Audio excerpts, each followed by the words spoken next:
제가 이번 주 화요일 날에 이사를 했습니다. 화요일 날에 이사를 하면서 윤경문 목사님 전화가 왔습니다. 몇 시쯤 오십니까? 그래서 목사님 몇 시쯤 들어갈 것 같습니다. 그러시면서 말씀하시기를 이번 주에 바로 설교를 준비하라고 하시는 거예요. 그래서 그때부터 여러분들과 또 무슨 말씀을 나누면 좋을까? 몸은 이사를 하는 상황에 있었지만 제 머릿속은 계속해서 여러분들과 무슨 말씀을 나누면 좋을까 생각을 했는데 하나님의 사랑에 대해서, 예수님의 우리 가운데 보여주신 사랑에 대해서 나누면 좋겠다, 그 마음에 울림이 있어서 그 말씀을 나누고자 합니다. 신앙생활을 오래 한 사람들 중에는 더러 하나님의 사랑에 대해서 들으면 아무런 느낌이 없거나, 또 뭐 하나님은 사랑이시니까 하나님 사랑하시는 거, 우리 사랑하는 거 당연하지 않나, 우리를 향한 하나님의 사랑을 당연한 것으로 여기는 사람들이 종종 있는 것 같습니다. 마치 부모가 자녀들에게 얘야 내가 너를 사랑한다 라고 해도 아빠니까 엄마니까 나 사랑하는 거 당연하지, 그렇게 반응하는 것처럼 그렇게 하나님의 사랑에 대해서도 당연한 것으로 여기는 경우가 많은 것 같습니다. 그런데 여러분, 부모님들이 여러분들을 사랑하는 것이 정말 당연한 것일까요? 하나님이 우리를 사랑하시는 것이 당연한 것일까? 만일 여러분들이 하나님의 사랑에 대해서 이와 같은 반응을 가지고 신앙생활을 하신다고 한다면 오늘 이 시간 성령께서 여러분의 마음에 우리를 향한 아버지의 사랑이 가득히 부어지는 역사가 있기를 소망합니다. 소망합니다. 네.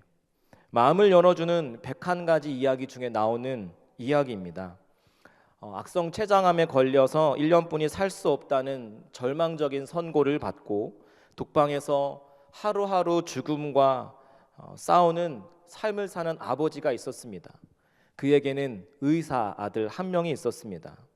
그러나 아들은 어려서부터 고지식하고 완고하고 감정이 메말라 있었던 아버지, 그래서 그 아버지로부터 어떠한 따뜻한 사랑의 메시지를 한 번도 들은 적이 없어서 아버지와 아들, 형식적인 부자 관계로는 있었지만 아무런 내적인 관계가 없는 삭막한 관계 속에서 살아왔습니다. 그러나 이제 아버지의 삶이 얼마 남지 않았다라고 하는 사실을 아들이 알게 되면서 아들의 마음에 변화가 일어납니다. 그리고 병문안에 와서 이렇게 말합니다. 아버지, 제가 아버지를 진정으로 사랑하고 싶습니다. 그리고 용기를 내어서 아버지를 안아드리는데 갑자기 아들이 지금까지 그랬던 적이 한 번도 없었는데 자기를 안으려고 하니까 긴장을 하시는 거죠. 움직여서 어색해서 그 아들의 품에 안기지 않으시려고 노력하시더라는 겁니다. 그도 그런 것이 전혀 그런 사이가 아니었기 때문에 그럴 수밖에 없을지 모르죠. 그래서 아들이 처음에는 그럴 수 있다고 생각했지만 몇 번이고 다시 방문해서 아버지 사랑합니다, 용기 내어서 안아드리려고 할 때마다 아버지가 그와 같은 반응을 보이니까 그 아버지를 보면서 정말 소망이 없구나, 아들의 마음에 분노가 치밀어 오르는 것이에요. 그런데 조금 있으면 또 후회가 밀려올 것 같아서 그 분노의 마음을 삭히고 다시금 아버지에게 병문안에 갈 때면 용기를 내어서 적극적으로 아버지 사랑합니다. 그래도 여전히 아버지가 반응이 없으면 아버지 팔을 저에게 좀 둘러보세요, 힘을 더 주어서 꽉 안아주세요. 아버지가 자기를 안을 수 있도록 몇 번이고 유도했습니다.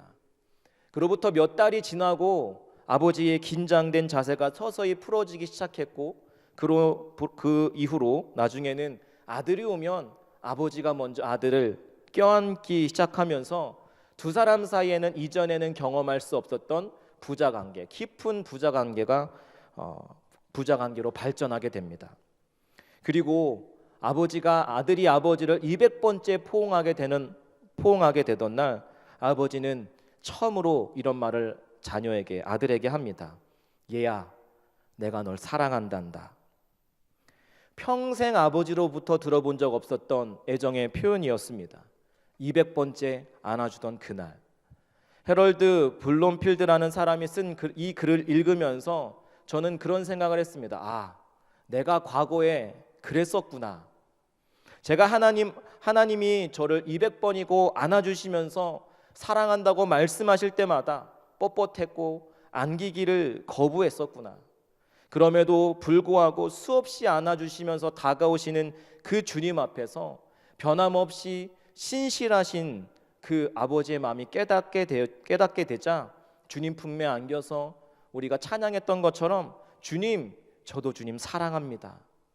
제가 뭐길래, 저 같은 자가 뭐길래 저를 이렇게도 사랑하십니까? 감사합니다. 그 고백을 할 수 있는 자로 변화될 수 있었습니다. 여러분, 교회를 5년, 10년 다녀도 하나님께서 안아주시려고 할 때 그것이 힘든 사람이 있을 수 있습니다. 그럴 때마다 안기지 않으려고 발버둥치고 혹시 도망치려는 사람 있습니까? 저는 오늘 이 자리에 참여한 모두가 아버지 그 품 안에 안기어서 딸아, 내가 너를 사랑한다. 아들아, 내가 너를 사랑한다 라고 말씀하시는 그 음성이 여러분들의 귓가에 크게 울리게 되고, 그래서 주님, 저도 주님 당신을 사랑합니다. 그 고백이 저와 여러분에게서 터져 나오기를 소망합니다. 소망합니다. 네, 저만 소망하는 것 같은데요. 여러분, 요한복음은 총 21장으로 구성되어 있습니다. 그 중에서 1장부터 12장까지는 예수님께서 공생의 사역 3년 반 동의 시간들을 기록되어 있는데, 오늘 본문의 말씀으로부터 18장까지는 예수님께서 돌아가시기 전날, 그 하루 전날 밤에 있었던 일을 5장이나 기록하고 있습니다. 여러분, 요한복음 21장 25절에 요한복음을 마치면서 다음과 같은 말을 남깁니다. 예수께서 행하신 일이 이 외에도 많으니 만일 낱낱이 기록된다면 이 세상이라도 이 기록된 책을 두기에 부족할 줄 아노라. 예수님께서 이 땅에서 행하신 일들을 하나도 빠뜨리지 않고 책으로 기록한다고 한다면 그 책을 기록하여서 이 세상에 두어도 부족할 만큼 이 세상에서 하신 일이 많다는 거죠. 그런데 요한은 그 수많은 사건들 중에서 왜 요한복음을 21장으로 기록했을까요? 그리고 예수님으로부터 가장 많은 사랑을 받았던 그 요한은 왜 그 중에서도 예수님이 돌아가시기 전날에 있었던 그날 밤을 5장의 지면이나 할애하면서 자세히 기록하고 있었을까요? 특별히 요한이 자주 사용하는 단어가 있었는데 그 단어는 사랑입니다. 특별히 이 단어는 1장부터 12장까지는 6번 사용된 데에 비해 13장에서 17장에는 무려 그 사랑이라는 단어가 31번 사용됩니다. 돌아가시기 전날 밤의 사건을 5장에 걸쳐서 기록한 것, 13, 17장에 사랑이라고 하는 단어가 31번 사용된 점, 분명히 요한이 우리에게 전해주고자 하는 메시지가, 의도가 있는 것으로 보입니다. 오늘 저는 여러분들과 그 의도가 무엇이었는지를 한번 찾아가 보고자 합니다. 여러분, 제자들은 예수님과 3년 반이라고 하는 시간 동안 함께 동고동락하며 예수님과 많은 시간을 보냅니다. 수많은 병자를 고치고 예수님께서 행하시는 수많은 이적의 자리에, 표적의 자리에 늘 함께 있었습니다. 그들은 사랑 자체이신, 그러니까 예수님과 3년 반 동안 24시간 거의 모든 시간들을 함께 했습니다. 그러면 그들은 예수님의 눈빛만 봐도, 지금 예수님의 얼굴 표정만 봐도 그의 기분이 어떤지, 예수님이 무엇을 생각하시는지, 지금 이 말씀을 하시는 의도가 무엇인지 파악될 법한데, 제자 훈련이 마무리되어 가는 시점에 제자들은 여전히 그 사실을 깨닫지 못하고 있었던 모양입니다. 오늘 본문의 말씀을 다시 한번 한 목소리로 함께 읽겠습니다. 본문의 말씀 같이 읽겠습니다. 시작. 예수께서 자기가 세상을 떠나 아버지께로 돌아가실 때가 이른 줄 아시고 세상에 있는 자기 사람들을 사랑하시되 끝까지 사랑하시니라. 아멘. 그러니까 여러분, 예수님은 지금 이 세상에 오신 목적을 성취하시고 아버지께로 돌아가실 때가 왔음을 아셨다는 겁니다. 그런데 세상에 있는 자기 사람들, 즉 제자들의 모습을 보니까 걱정이 한가득인 것이에요. 그때 예수님의 마음이 어땠을까요?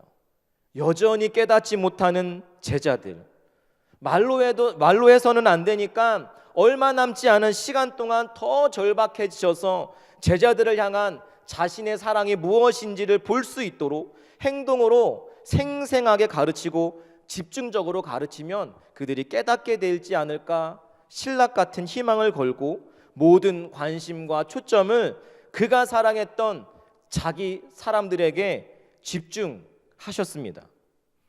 여러분, 그런데 그것도 모르고 제자들의 초점은 어디에 있었는지 아십니까? 낮에 예수님과 예루살렘에 입성할 때 모습에 취해 있었습니다.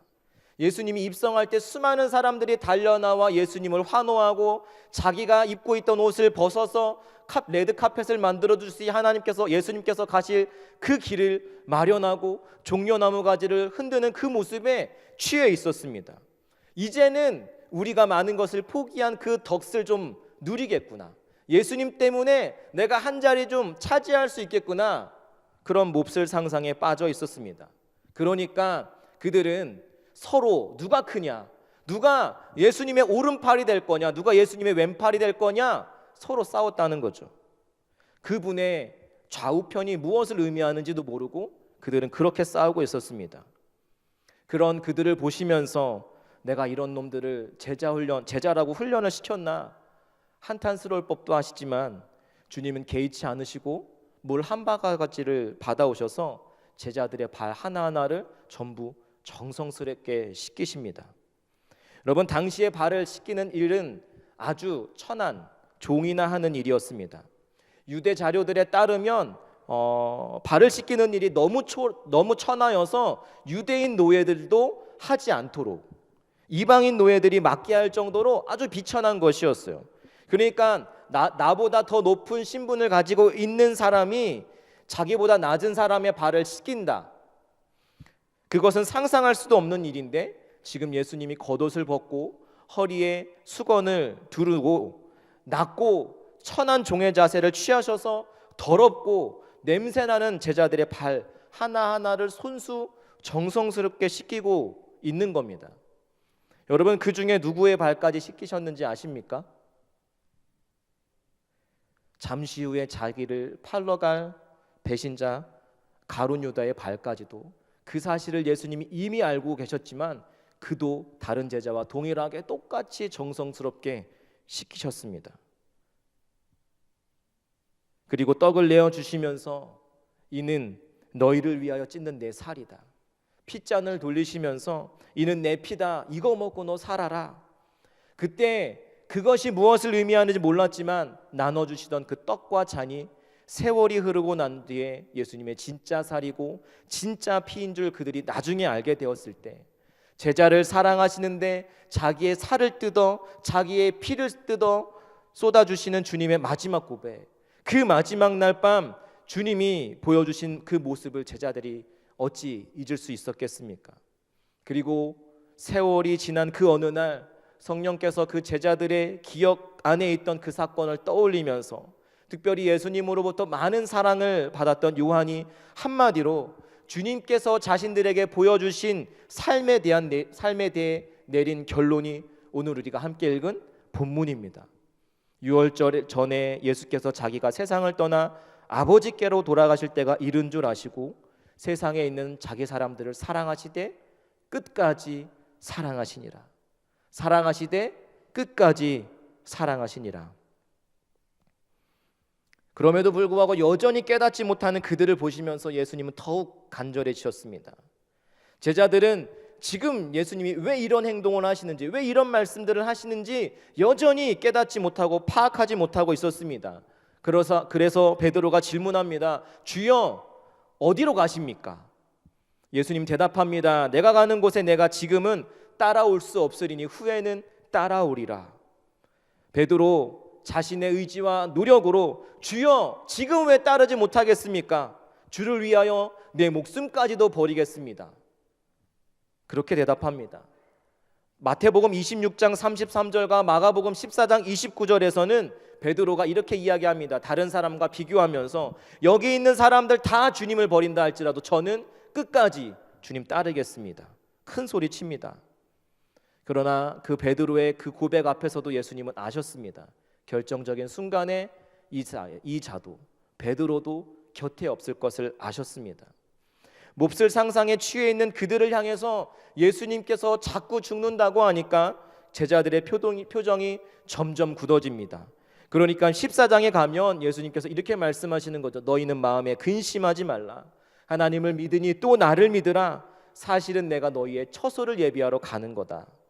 마지막으로 제자들에게 진정을 다해서 이야기하는데 도마라는 제자는 또 이렇게 대답하는 것이에요.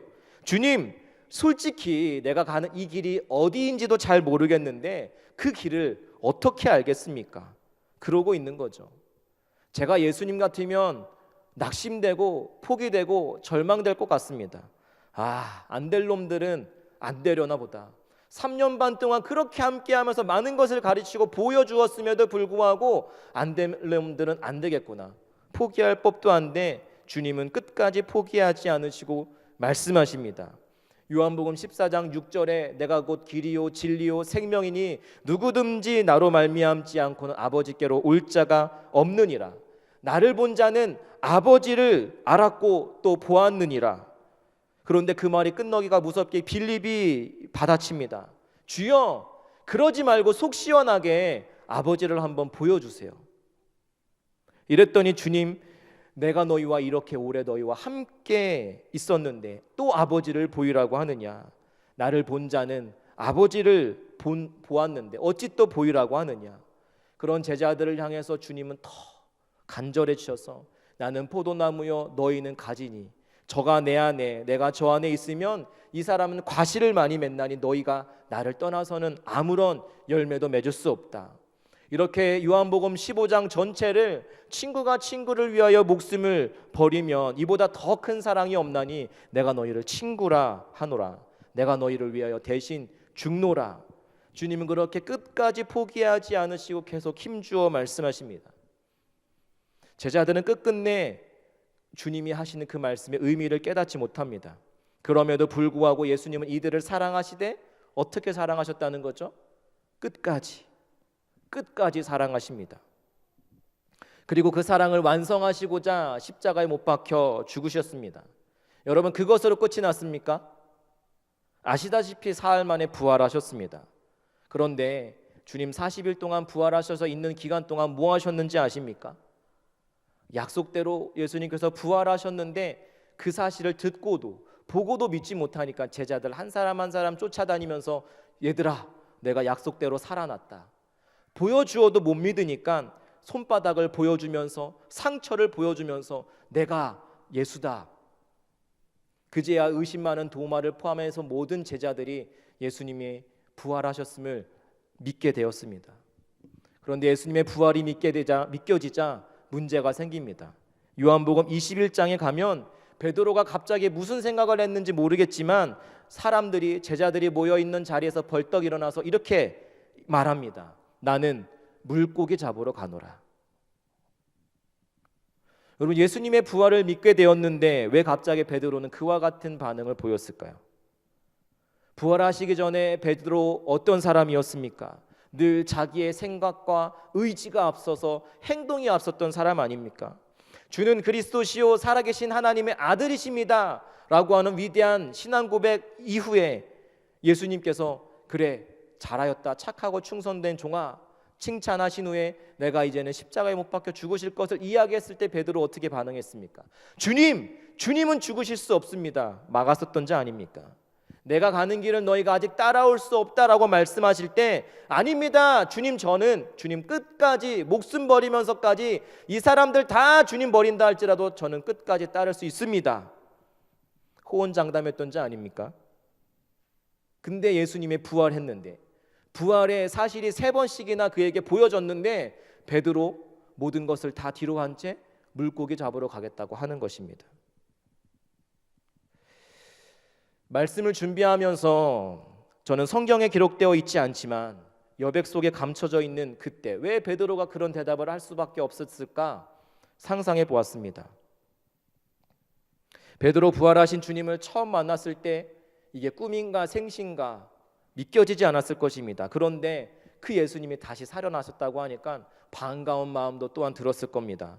그것도 잠시 예수님의 부활이 확실해지자 내가 그분 앞에서 보여드렸던 행동, 질문들이 생각나서 마음이 너무 무거운 거죠. 그리고 그의 마음에 묵직하게 다가온 무언가가 그의 마음을 치자 성경에는 짧은 한 문장으로 나는 물고기 잡으러 가노라 기록되어 있지만 아마 베드로 이런 의미로 대답한 것 같습니다. 자네들 예수님 말이야 부활하시고 살아나신 거 맞지? 예수님이 부활하시고 살아나셨다라고 한다면 이분 정말 하나님 아들 아니냐, 그렇지? 그런데 예수님의 부활이 확실해지니까 내가 아무리 나를 생각해봐도 나는 예수님의 자격이 없는 것 같아. 사람 낚는 어부 시켜준다고 해서 그게 뭔지도 모르고 쫓아 나섰는데 이제는 내가 주제 파악이 된다. 훌륭한 스승으로도 따를 수 없었던 그분인데 이분이 부활하시고 살아나셨다고 한다면 진짜 하나님의 아들인데 내가 그 하나님 아들 어찌 따르는 제자 될 수 있겠냐. 자네들 알지 않는가? 나 큰 소리 쳤지만 나 주님 죽는 게 두려워서 3번씩이나 부인했어. 또 그런 상황이 발생했을 때 나 또 부인할지도 몰라. 나는 이제 내 주제 파악되네. 나 고기 잡고 고기나 잡아먹고 살면 딱 맞을 것 같아. 그 말을 들은 제자들 말린 것이 아니라 그거 듣고 보니까 우리도 자신 없네. 나도 같이 가세. 그렇게 모두 베드로를 따라서 3년 전 그들을 불러내었던 그 바닷가로 고스란히 돌아가는 겁니다. 그날 밤 자기들 주제 파악하고서 할 수 있는 거라고는 물고기 잡는 것밖에 없어서 그 바닷가에서 그물을 내리고 있지만 그들이 내리는 그물은 내릴 때마다 텅 비어 있었습니다. 물고기 한 마리 잡지 못했습니다. 어쩌면 텅 비어 있는 그 그물처럼 그들의 마음이 꼭 그렇게 텅 비어 있었지 않았을까. 도망치듯 배 위에 올라와 있지만 그들의 모습은 3년 전 주님이 부르셨던 그때와는 분명히 뭔가 달랐던 것 같습니다. 저 같으면 이런 제자들 바라보면 어떻게 그럴 수가 있을까? 너 내 몸 그렇게 만져보면서 확인했는데 여기 와 있냐? 죽기까지 따르겠다고 하면서 했으면서도 여기 와 있냐? 그게 너무 화가 나서 그들이 타고 있는 배에 몰래 가서 배를 뒤집어 엎은 다음에 나올 때마다 물을 먹이면서 너 나오지 마라. 너 아주 재수 없다. 예. 너 죽고 나 죽자. 저 같으면 막 그랬을 텐데 예수님이 저 같지 않기를 다행이죠. 그 순간에도 예수님은 그들을 버리지 않고 그들과 함께 계셨습니다. 마치 예상이라도 하신 듯이 밤새도록 서서 그들이 하는 일들을 보고 계셨습니다. 요한은 그것을 보았고 요한복음 21장 4절 말씀에 기록하기를 날이 새어갈 때 예수께서 바닷가에 서셨으나 제자들은 예수이신 줄 알지 못하는지라고 기록하고 있습니다. 밤새 고기 한 마리 잡지 못해서 지쳐 있고 몸도 마음도 지쳐 가는 그들의 모습을 안타깝게 지켜보시던 예수님 물어보십니다. 너희 고기 있느냐? 없습니다. 그러자 그러면 그물을 배 오른편에 던져보아라. 제자들이 밤새 그물을 던지는 일이 너무 힘들다 보니까 반항할 힘도 없이 그물을 아무 생각 없이 던졌습니다. 그런데 이게 웬일입니까? 밤새 그물을 내릴 때는 한 마리 잡히지도 않던 그 잡을 수 없었던 그 고기가 들어 올릴 수 없을 정도로 많은 고기가 그 그물에 걸린 겁니다. 여기서 우리는 제자들의 모습을 주목해야 합니다. 왜냐하면 그들이 고기를 잡기 위해서 그물을 내리고 있었지만 그들이 그 고기를 잡는 것에 목적을 두고 있지 않았음이 드러나기 때문입니다. 만일 그들이 고기 잡는 기쁨을 추구했더라면, 고기 잡을 때 그 손맛을 추구했더라고 한다면 그 상황이 발생했을 때 어떻게 반응하는 것이 맞겠습니까? 너나 할 것 없이 와 대박이다 달려들어서 그물을 끌어올리는데 정신 팔려 있어야 하는 거 아닙니까? 그런데 제자들, 그러나 그 상황에서 요한은 베드로에게 이야기합니다. 형, 예수님이야. 요한의 말을 듣자마자 베드로 아무 생각 없이 들어올리던 그 그물을 그냥 내려놓고 던져두었던 겉옷을 걸쳐 입고 바다로 뛰어들어 주님께로 달려나갑니다. 무태서 소리가 들릴 정도니까 그렇게 먼 거리도 아니었습니다. 주님이 베드로야 내게로 나오라 말씀하시지도 않았습니다. 그런데 마치 주님을 기다리고 있었던 모습처럼, 주님을 기다리고 있었던 사람처럼 바다에 뛰어들어 주님 곁에 달려가는 겁니다. 여러분, 그 밤, 그 깊은 절망의 밤, 내 의지와 내 힘과 내 노력으로 그렇게 따르려고 해도 따를 수 없었던 그 주님, 그래서 이제는 그 주님 따를 수 없어서 도망쳐온 그 밤, 그들은 그물을 내리고 있었지만 사실 그들은 고기를 기다린 것이 아니라 주님을 기다리고 있었던 겁니다. 그리고 주님 앞에 섰을 때 주님께서 야, 너희들 나 모른다고 할 때 나는 너를 보았다. 베드로, 네가 나 부인할 때 난 너 보았다. 너희가 내가 필요할 때 너희는 어디 있었느냐?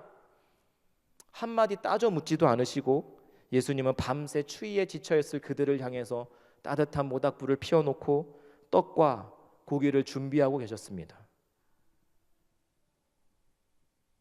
말로 안 될 때는 좀 먹여야 되나 봅니다. 여러분, 그 주님의 그 마음이 설명이 되십니까? 주님 아무런 말씀하시지 않아도 그 제자들 주님 앞에서 주님 얼굴 볼 낯이 없었을 것입니다. 배신을 생각만 한 것이 아니라 행동으로 옮겨 배신을 한 제자들, 3번이나 찾아오면서 내가 부활하였음을 보여주었음에도 불구하고 그 주님 도망쳐온 그날 아침, 예수님이 마지막으로 그의 사랑하는 아들 제자 베드로에게 물으십니다. 내가 나를 사랑하느냐? 다시 나를 위해서 살 수 있겠느냐? 대답하죠. 예, 주님, 제가 주님 사랑하는 줄 주께서 아십니다. 여러분, 이게 세상에 있는 자기 사람들을 사랑하시되 끝까지 사랑하시던 예수님의 사랑입니다. 그 베드로의 대답을 들으신 주님, 내 양을 너에게 부탁한다. 핏값 주고 산 그 양을 다른 사람에게 맡긴 것이 아니라 배신하고 예수님 3번이나 부인하고 예수님으로부터 도망쳐 온 그들에게 맡기신 겁니다. 그 뒤로 베드로의 모습은 180도 전혀 다른 사람이 뵙니다. 예수님께서 너 나를 따르라. 너가 젊어서는 띠뛰고 내가 하고 싶은 대로 했으나 내가 늙어서는 내 팔을 벌리리니 남이 내게 띠띠우고 원치 않는 곳으로 이끌리라. 순교의 죽음을 말씀하셨는데 베드로 이전에 그가 아니었습니다. 주님, 맞습니다. 그럴지라도 주님 따르겠습니다. 사도행전에 등장하는 베드로의 모습은 복음서에 기록되어져 있는 베드로의 모습, 실수투성이, 사고뭉치, 자기의 행동과 의지가 앞서던 베드로, 더 이상 그가 아니었습니다. 여러분, 그분 변화시킨 것은 무엇입니까? 매번 엉뚱한 짓만 하던 그들이 어떻게 그런 모습으로 변화될 수 있었을까요? 단순히 머리로만 지식적으로 아는 수준에만 머물렀을 때는 그들은 자기 의지로 자기 힘으로 예수님 따라가려고 했지만 그들은 예수님 부인하고 예수님께서 필요하신 정작 그 중요한 순간에는 아무도 없었습니다.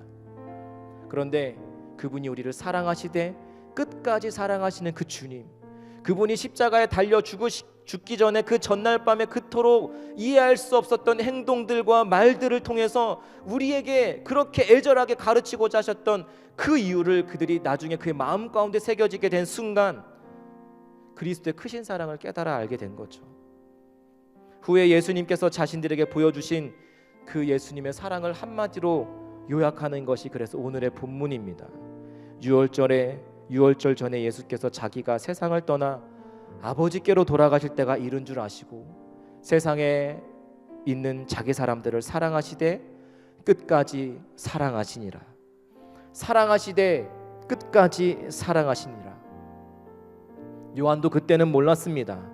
나중에 그 주님이 왜 그렇게 하셨는지 알게 되었을 때, 왜 계속해서 그 메시지를 전하셨는지 알게 되었을 때, 시간이 지나고 깨닫고는 다른 복음서에는 기록되지 않는 이 내용을 기록하지 않고서는 답답하여 견딜 수 없는 마음이 요한에게 있어서 그 전날 밤 예수님께서 보여주신 그 모습들을 상세하게 기록할 수밖에 없었던 것입니다. 그분이 마지막까지 보여주고자 하셨던 그 완벽한 사랑의 모습, 온전한 사랑의 모습은 거짓이 없었고 변함이 없었습니다. 그들이 우리에게 사랑받기 위한 어떤 행동들과 자격들을 갖추었기 때문에 예수님께서 그들을 사랑하신 것이 아니었지요. 그럼에도 불구하고 날 위해 죽으시고 날 위해 다시 사신 그 사랑하시되 끝까지 사랑하시는 그 사랑을 전하고자 요한은 그 사실들을 낱낱이 기록할 수밖에 없었던 것입니다. 여기 서 있던 저 또한 어렸을 때부터 교회 가는 것이 당연한 것으로 여겨지던 사람이었습니다. 그래서 예배당에 나와서 하나님을 찬양하는 것이, 봉사하는 것이 때로는 싫어서 도망가기도 하고, 헌금하라고 돈 주면 중간에 오락실에 가서 500원 쓰고 500원만 헌금하고 그랬었어요. 그리고 그때마다 하나님은 예배당 가운데서 나에게 다가오셔서 아들아, 내가 너를 사랑한다 라고 말씀하실 때 저는 그 아버지처럼 거부했었거든요. 주님, 저 사랑하는 거 당연한 거 아니에요? 저 좀 있다가. 그게 저라는 것 알게 되었고, 그런데 그럼에도 불구하고 주님으로부터 아무런 사랑을 받을 만한 자격과 조건이 나에게 없었지만, 그럼에도 불구하고 나를 사랑하시는 모습, 때로는 하나님의 마음에 대못을 받고 하나님 사람 지으신 것을 후회하실 정도로 한탄하실 때도 저를 통해서 있었겠지만, 그럼에도 불구하고 그분은 우리를 사랑하시되 끝까지 사랑하셨다는 그 사실이 마음속에 깨닫게 되어지면서 내가 받은 그 사랑을 전하지 않고서는 답답하여 견딜 수 없는 마음에 이 길에 있게 되었습니다. 여러분, 이 시간 끝이 없으신 주님의 사랑, 그 모두가 주님의 은혜임을 깨닫고 오늘도 여전히 여러분들의 모습이 제자들과 같이 넘어지기 일쑤고 실수투성이지만 여전히 우리에게 사랑한다 말씀하시는 그 주님 앞에 반응하는 시간 되기를 소망합니다. 그래서 얘야, 내가 너를 사랑한다, 그 고백하시며 넓은 팔로 안아주시는 그 품에 안겨 아버지 사랑 노래하며 주님 저도 사랑합니다, 그 사랑을 또한 흘려보낼 수 있는 축복의 통로가 되기를, 여러분 한 사람 한 사람 되기를 축복합니다. 기도하겠습니다.